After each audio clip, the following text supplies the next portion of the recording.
vrea să vă spun tuturor un bun venit la acest eveniment extraordinar, lansarea cărții pastorului Filip DuPont, Tranziție și Formare. So we are delighted to be here and we appreciate this kind reception to mark this occasion. It happens that I am the author of the book in person, and writing it has been a great process for me as well. And I want to introduce the book a little bit this afternoon. I'm certain that it will be also a good thing for you to read. The background of the book is the story when Moses took the people of Israel out of Egypt, which was a phenomenal story. And the liberation of a nation and its unprecedented reconstruction. Moses' report fills almost whole of his books, which indicates that the importance and the relevance of the book reaches far beyond the sole sequence of events accurately recorded in them. This becomes very clear, at least for the curious and the hungry for truth and for values. Furthermore, for people with a deep concern for our societies reaching beyond themselves and their personal dreams and interests. A lot of words have been spoken from this very story of the liberation of Israel, and most of them by Christians, and these words have surely been good and meaningful. At the same time, I've had through all the years a strong impression, quite vague in the beginning, but getting stronger and stronger through the years, that there is much more to this story than we, including me, have seen and heard. I will shortly tell you what captured my attention and consequently flooded my heart as well as my mind, something which has triggered a domino effect in my life and deeply affected my understanding for God, my understanding for His kingdom, my understanding for His mind and for His purpose for men. I was shocked on discovering implicit patterns for a righteous and prosperous mankind, both as individuals but also as a society and community. Somebody has said, all powers tend to corrupt. Absolute powers corrupt absolutely. This narrative from the pen of Moses brings an alternative to that. And that alternative, I call it covenant. Covenant takes place when free people establish a free agreement under the guidance and the supervision of a sovereign God. This could hardly be more radical, if you think about it. But we must realize that this is what has shaped the history of the Western nations. In an age where might triumphs over right, this narrative, with roots back to the lives of men and women, led and shaped by God, has recorded one of the greatest turning points in the development of nations and civilizations. It happened when the Creator of heaven and earth intervened in defense of the powerless and raised them not to a place of power, but to a place of global influence in righteousness. And that can happen again. For that to happen, this tiny enslaved nation was led by God through a process of transition and formation. The book of Genesis records the transition and formation of individuals and families, but in the book of Exodus, Moses shows us how families can become a global community, and we observe nothing less than the birth of the first free society in the world. These perspectives are truly breathtaking. So this book is not a document about political science or socioeconomics, but my humble attempt to put aside some Christian curtains, remove the stiffness and the narrowness of minds programmed by usual Christianity and churchianity, and introduce a major kingdom paradigm shift.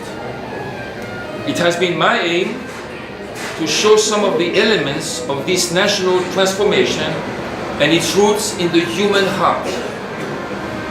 We are introduced to the lives minds and decisions of strong men and strong women in the Old Covenant. They are people with ordinary lives, people with deep flaws, but who free-willingly lay their lives down in the hands of God. They acknowledge His sovereignty, His deep and unchanging love for His highest creation, individuals and families, as well as His deep concerns for communities, societies, and even nations. He shaped them for assignments with a range far beyond their wildest dreams. And they also became the wildest nightmares of the enemies of God and the enemies of His purpose for man. Therefore, I have decided to share this story, what I have observed in the lives of these people and families who walk with Him, with God, and what God did together with them.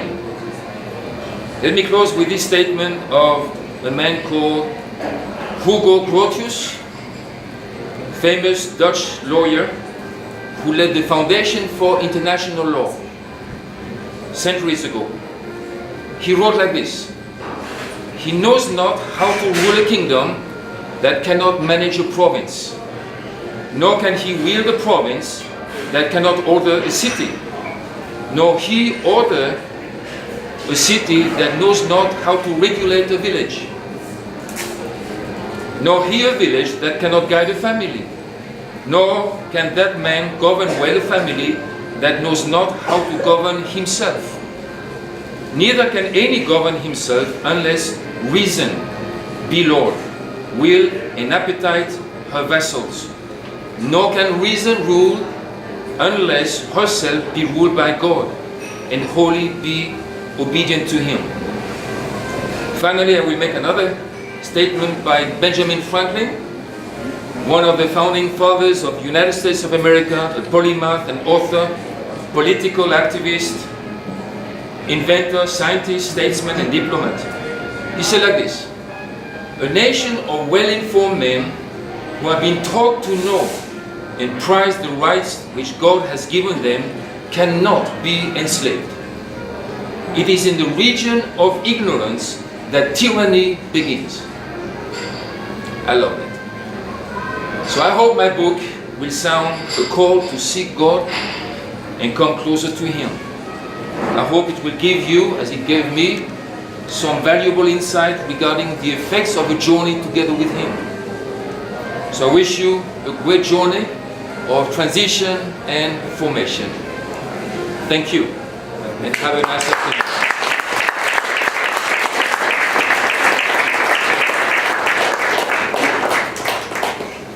Aș vrea să citesc un pasaj din această carte extraordinară. Efectiv, am deschis cartea la mijloc și am găsit un pasaj relevant. Cred că oriunde deschidem această carte, găsim pasaje puternice, relevante, care, dacă avem o minte deschisă și mai ales o inimă deschisă, poate să revoluționează, poate să transforme viața noastră spirituală. Când cerul și pământul sunt conectate, iar generațiile sunt și ele conectate la oaltă, orice putere pământească își pierde autoritatea și devine un adept. Secretul este să te găsești în dinamica superioară a Împărăției lui Dumnezeu, bazată pe cuvântul și Duhul lui Dumnezeu. Această carte este una foarte specială. Cuvintele ei sunt o oglindă sau instrucțiuni de punere în practică a ceea ce găsim în Biblie. Această carte elimină riscul ca mintea, gândirea noastră, personalitatea noastră să-și facă de cap. Nu este deschisă interpretării. Ceea ce scrie acolo e adevărat, pur de necontestat.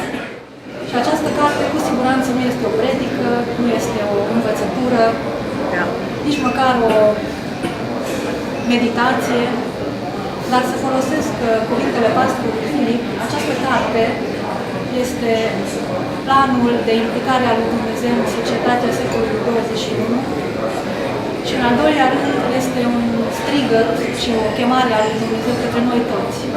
I want to thank especially a couple of people today. Și vreau să mulțumesc câteva persoane astăzi. I can thank many of you. Bineînțeles, pot să vă mulțumesc multora dintre voi.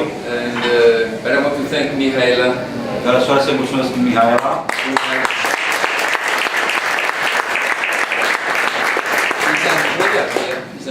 Andreea este cu Ana, este aici. She translated the book, Mihaela did the editing work. Andreea a tradus cartea, Mihaela a editat.